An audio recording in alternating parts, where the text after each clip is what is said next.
Bonjour, Chef. Chef Kevin Belton here. How are you today? Hope you're having a fantastic day. Now, I am talking to you in French because today we're going to make pot de crème. Now, if you look at it, it's spelled P-O-T-D-E-C-R-E-M-E. And you might say, what is pot de crème? All right, pot de crème. That's how it's pronounced. And basically, that's what it means. Pot of cream or pot of custard. Basically, it's a French custard. So I have egg yolks that I've beaten and I have them sitting on the side. We have some heavy cream. I have a half a cup of water and I'm about to put in 3/4 cups of sugar. Now, we are going to make a custard. Now, I'm going to turn the fire up here and we're going to stir this until our sugar dissolves.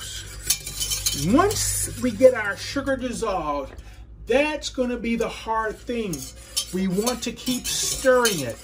But what's going to happen, it's going to start to boil. And as it boils, that sugar's caramelizing. It's going to start changing color. The darker we get it, the more caramel flavor it has, all right? We don't want to burn it. So once I see the sugar dissolved in here, it's hard not to want to touch it, but we're just going to have to let it go, not touch it, and let it get to that nice caramel color. So if you want it light, if you want it darker, just take your time, get it there.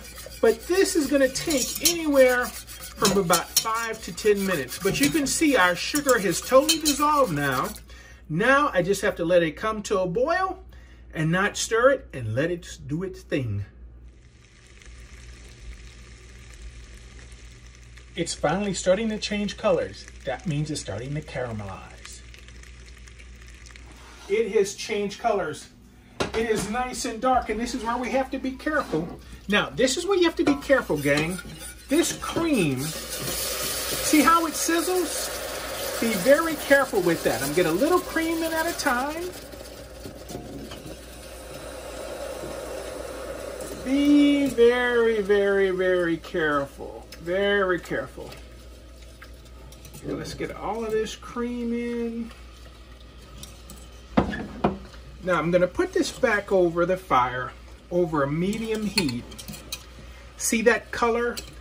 That came from us caramelizing that sugar. Okay? Don't go too far if you think it's going to burn. So, we just want it on the fire here long enough to make sure we don't have any chunks of caramel. Sometimes what happens when you first put that cream in, you get little pieces of caramel that'll solidify, all right? But here it looks like it's all smooth, so we can go ahead and turn our fire out. Ah, yes. Okay, let me do a couple of things. I'm gonna take a towel and wrap it around our egg yolks because we need to whisk this, okay? So I'm just gonna make a little circle here, set our bowl in it so it won't move. Little vanilla.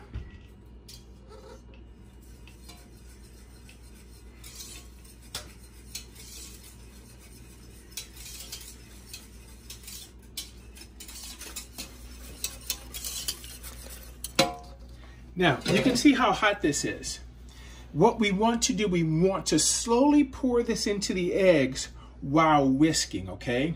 Now, if you don't feel comfortable pouring, grab a whisk, a ladle, get a ladle full, and just drizzle in a little at a time. By doing it this way, sometimes you hear the term tempering. Basically, it's trying to get two things to the same temperature. Our egg yolks were at room temperature, okay? So we had 6 egg yolks. They were at room temperature, and as we slowly put this in, this will bring these egg yolks up to the same temperature as our cream. I'll get the rest of this in, and then we'll get ready to use. I'm using mason jars today. So we'll get ready to fill our mason jars as soon as we get this in. Now often, these are made in ramekins, okay? But I decided to do it in the mason jars. And to help me out, I'm going to use just a funnel. Just a funnel to help fill them, because you all know I can make a mess pretty easy. All right. There's one.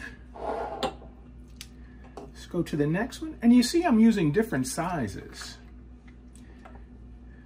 So you can make them small, you can make them big, whatever size you happen to have, that's what you go with. All right. And I think this is a little easier using a ladle than trying to pick up the bowl and pour it in. All right. And we have our last one here.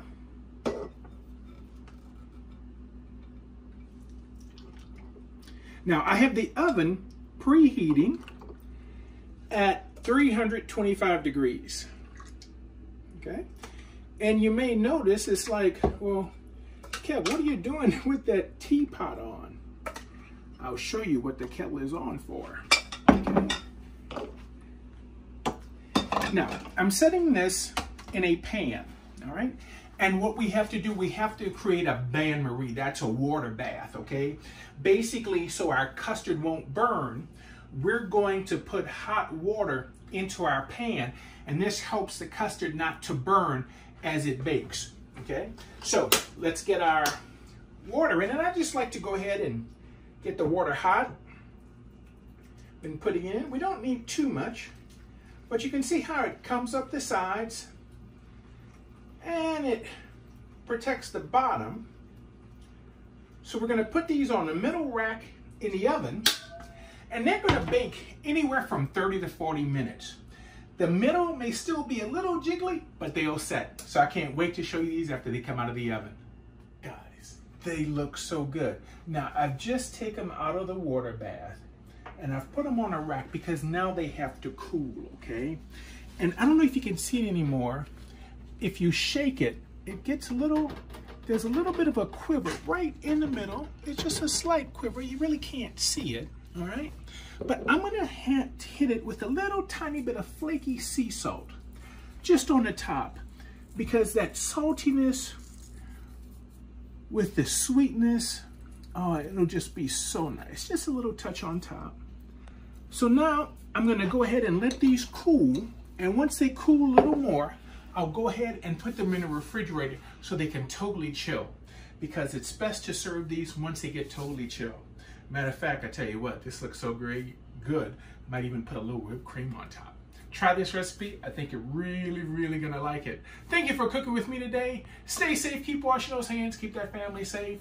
For WWLTV, I'm Chef Kevin Belton, and we'll see you soon.